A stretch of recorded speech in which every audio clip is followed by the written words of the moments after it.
The time has come for America to hear the truth about this tragic war. Now, I've chosen to preach about the war in Vietnam today because I agree with Dante that the hottest places in hell are reserved for those who, in a period of moral crisis, maintain their neutrality. There comes a time when silence is betrayal. The truth of these words is beyond doubt, but the mission to which they call us is a most difficult one. Even when pressed by the demands of inner truth, men do not easily assume the task of opposing their government's policy, especially in time of war.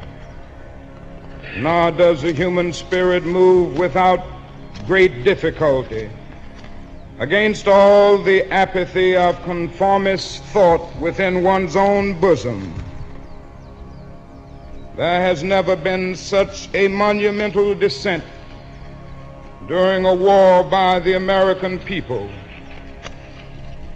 Polls reveal that almost 15 million Americans explicitly oppose the war in Vietnam.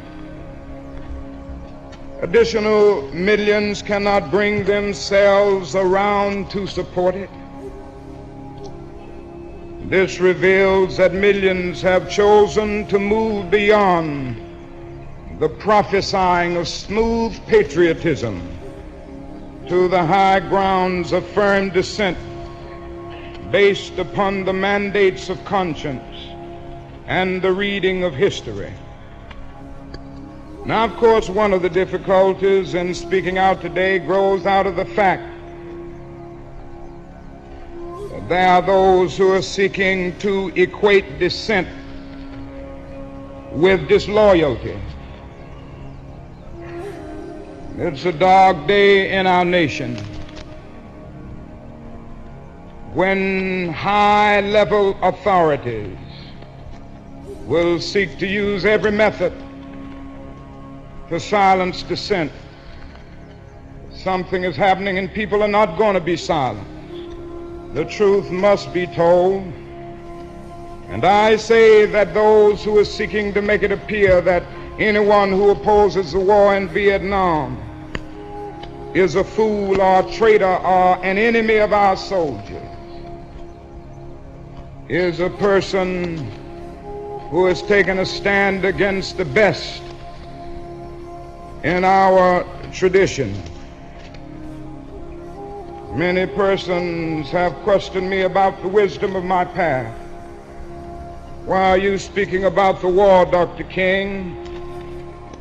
Why are you joining the voices of dissent? Peace and civil rights don't mix, they say. So this morning I speak to you on this issue because I'm determined to take the gospel seriously. There is at the outset a very obvious and almost facile connection between the war in Vietnam and the struggle I and others have been waging in America.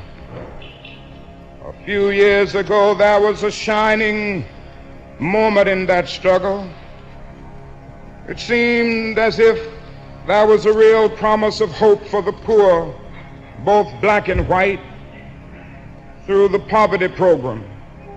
Then came the build-up in Vietnam, and I watched the program broken as if it was some idle political plaything of a society gone mad on war. And I knew that America would never invest the necessary funds or energies in rehabilitation of its poor so long as adventures like Vietnam continue to draw men and skills and money like some demonic destructive suction tube.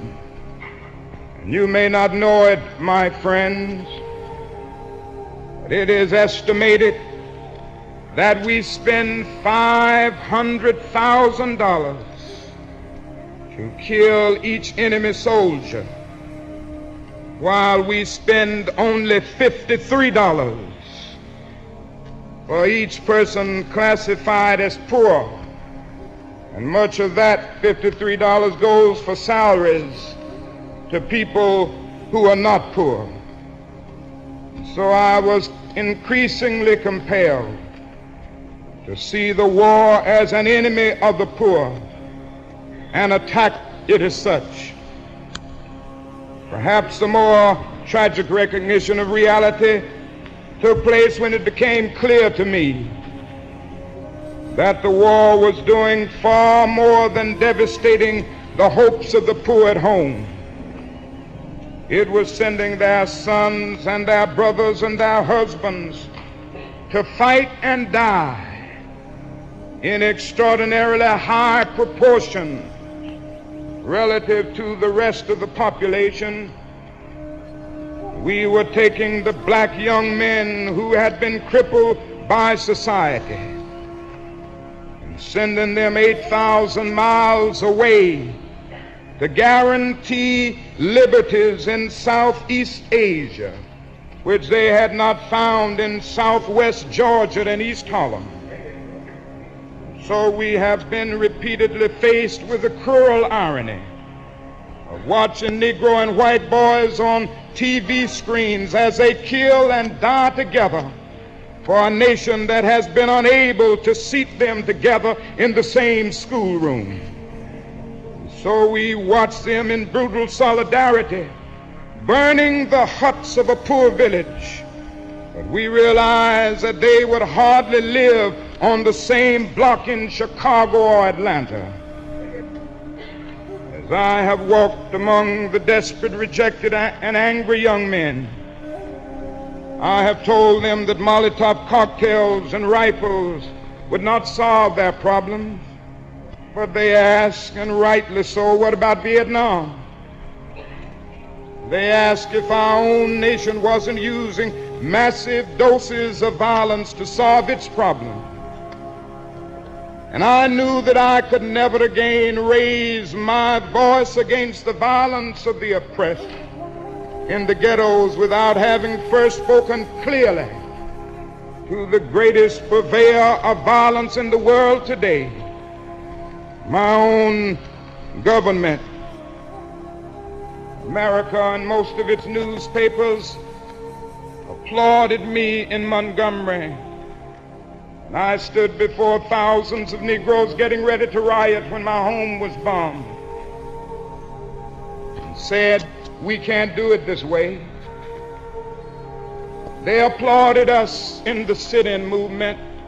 We nonviolently decided to sit in at lunch counters. They applauded us on the freedom rides when we accepted blows without retaliation. Oh, the press was so noble in its applause and so noble in its praise when I was saying, be nonviolent toward Bull Connor.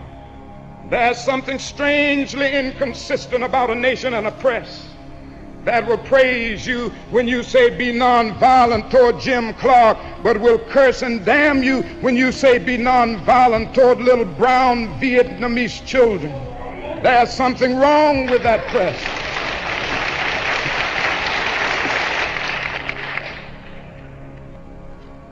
Another burden of responsibility was placed upon me in 1964. And I cannot forget that the Nobel Peace Prize was not just something taking place, but it was a commission to work harder than I had ever worked before for the brotherhood of man. This is a calling that takes me beyond national allegiances, but even if it were not present, I would yet have to live with the meaning of my commitment to the ministry of Jesus Christ.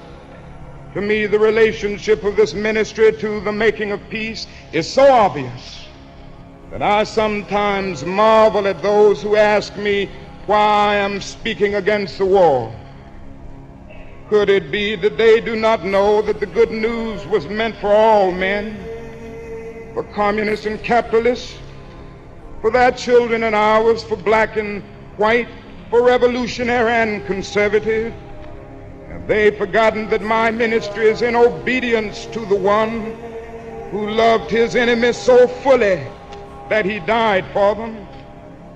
What then can I say to the Viet Cong or to Castro or to Mao as a faithful minister to Jesus Christ? Can I threaten them with death? Or must I not share with them my life? But there will be no meaningful solution until some attempt is made to know these people and hear their broken cries. And who are we supporting in Vietnam today? It's a man by the name of General Key, who fought with the French against his own people, and who said on one occasion that the greatest hero of his life is Hitler. This is who we are supporting in Vietnam today. Oh, our government and the press generally won't tell us these things, but God told me to tell you this morning. The truth must be told.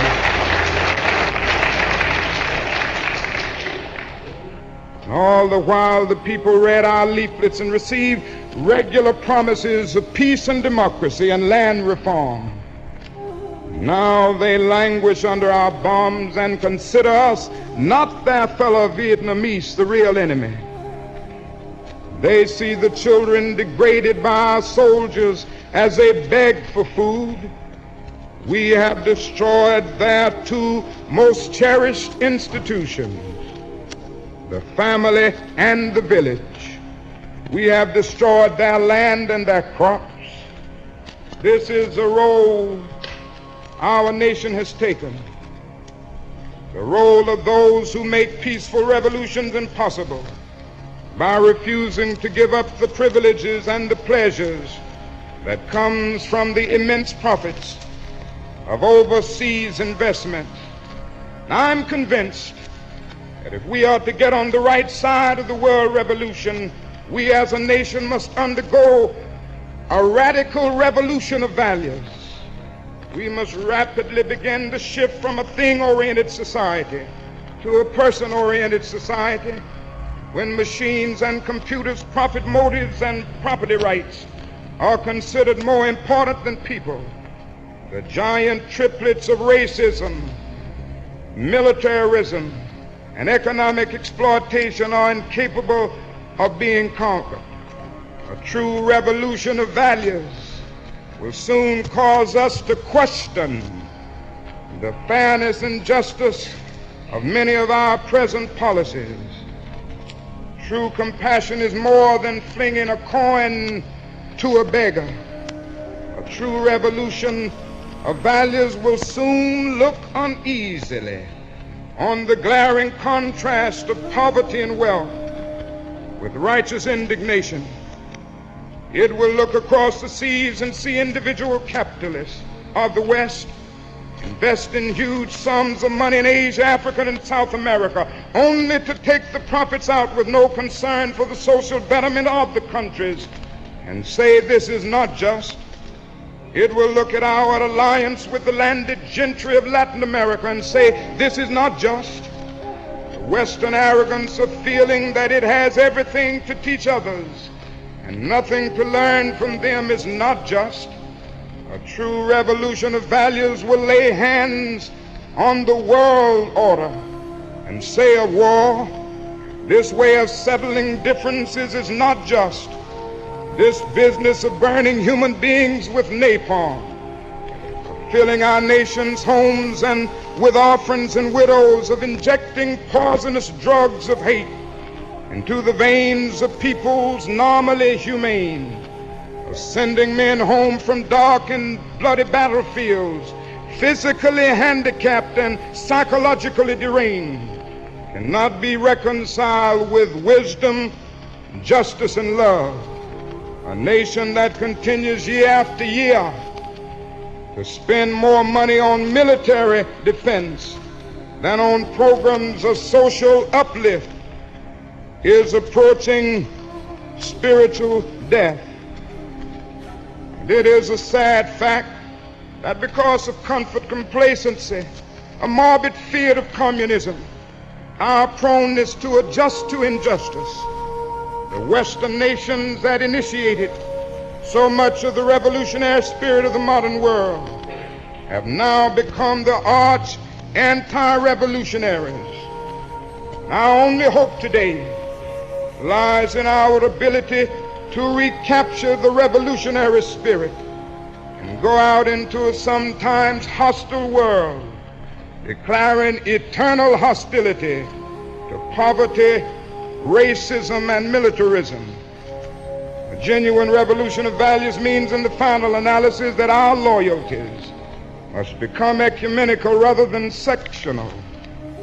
Every nation must now develop an overriding loyalty to mankind as a whole in order to preserve the best in their individual societies. This call for a worldwide fellowship that lifts neighborly concern beyond one's tribe, race, class, and nation is in reality a call for an all-embracing, unconditional love for all men. This often misunderstood and misinterpreted concept, so readily dismissed by the niches of the world as a weak and cowardly force, has now become an absolute necessity for the survival of mankind. Let me say finally that I oppose the war in Vietnam because I love America.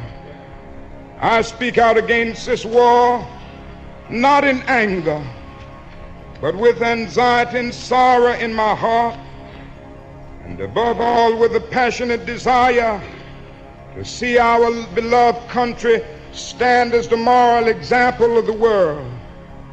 I speak out against this war because I'm disappointed with America. And there can be no great disappointment where there is no great love. I'm disappointed with our failure to deal positively and forthrightly with the triple evils of racism, economic exploitation, and militarism. We are presently moving down a dead-end road that can lead to national disaster. America has strayed to the far country of racism and militarism. All men are made in the image of God. All men are brothers. All men are created equal. Every man is an heir to a legacy of dignity and worth. Every man has rights that are neither conferred by nor derived from the state. They are God-given. Out of one blood, God made all men to dwell upon the face of the earth. What a marvelous foundation for any home. What a glorious and healthy place to inhabit. But America strayed away, and this unnatural excursion has brought only confusion and bewilderment. It has left hearts aching with guilt and minds distorted with irrationality. It is time for all people of conscience to call upon America to come back home. Come home, America. I call on Washington today.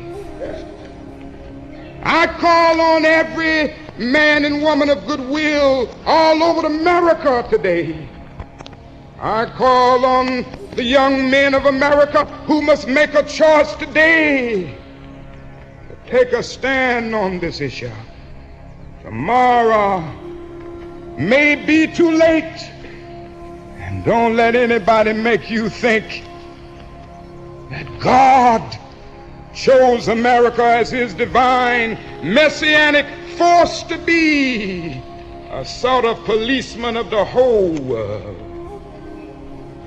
God has a way of standing before the nations with judgment, and it seems that I can hear God saying to America, "You are too arrogant." Now, it isn't easy stand up for truth and for justice. Sometimes it means being frustrated when you tell the truth and take a stand. Sometimes it means losing a job. It means being abused and scorned. It may mean having a 7 or 8-year-old child asking your daddy, why do you have to go to jail so much? But I've long since learned that to be a follower of Jesus Christ means taking up the cross. And my Bible tells me that Good Friday comes before Easter. Before the crown we wear, there is the cross that we must bear.